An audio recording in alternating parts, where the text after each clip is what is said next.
Hi there! Welcome to our daily manna.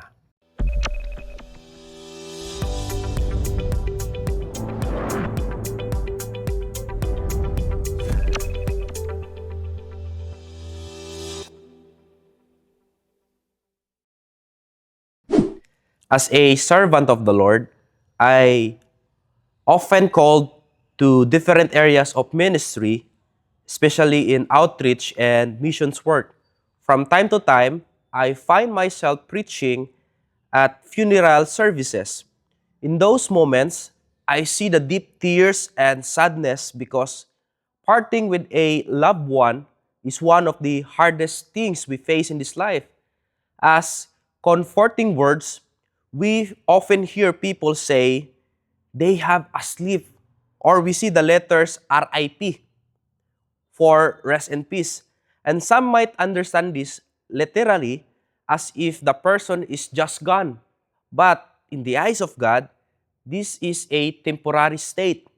When we hear the word asleep that mentioned in the Bible, it's a reminder that we don't need to be worried about a permanent goodbye, because asleep, that there is an awaking coming. And this is a reminder that we should grieve with a different perspective. And this is exactly what the Apostle Paul wanted the believers to understand, so that they would not lose heart. And if we have a Bibles with you, please open it in First Thessalonians chapter 4, verses 13 to 16. The word of the Lord says, "But we do not want you to be uninformed, brethren, about those who are asleep, so that you will not grieve as do the rest who have no hope. For if we believe that Jesus died and rose again, even so God will bring with him those who have fallen asleep in Jesus. For this we say to you by the word of the Lord, that we who are alive and remain until the coming of the Lord will not precede those who have fallen asleep. For the Lord himself will descend from heaven with a shout, with the voice of the archangel, and with the trumpet of God, and the dead in Christ will rise first." And may the good Lord bless the reading of His Word. And Paul wrote this word because the believers in Thessalonica were deeply troubled. They were under the depression, or the impression that those who died before Christ's return would miss out on the blessing of His kingdom. And Apostle Paul corrects this misunderstanding by using the term fallen asleep. And if we look in original Greek, in the Greek word, this word signifies a temporary state, much like a person who sleeps only to wake up later. This is significant because it teaches us that for a believer, death is not permanent loss or an end, but a transition while waiting for the resurrection. The moment Christ comes back and reunites the soul with a new glorified body.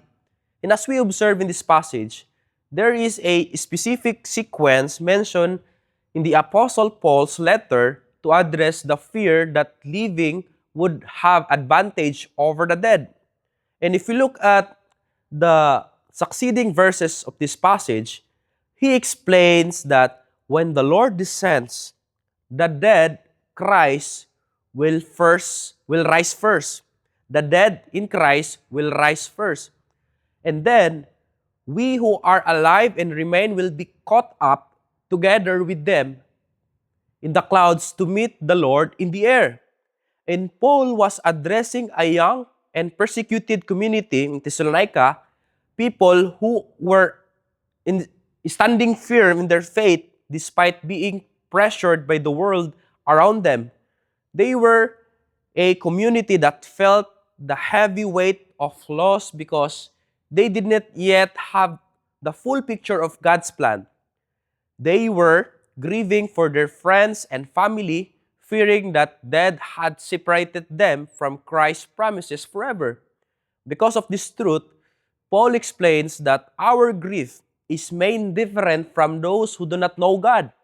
While we still experience the reality of sorrow and the pain of parting, our grief is governed by the historical fact of Jesus' own resurrection.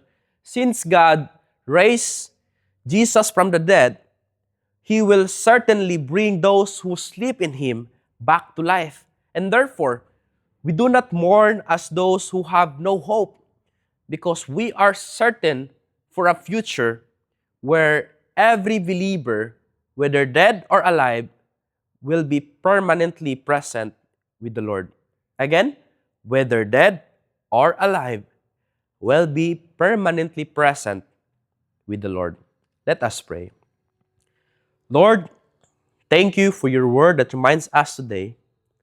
And Lord, guide us with your Holy Spirit, O God, from time to time where we're going, O God.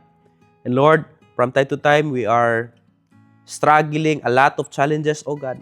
Lord, guide us. And Lord, bless your words today. Lord, guide us wherever we go. In Jesus' name we pray. Amen and amen. God bless you.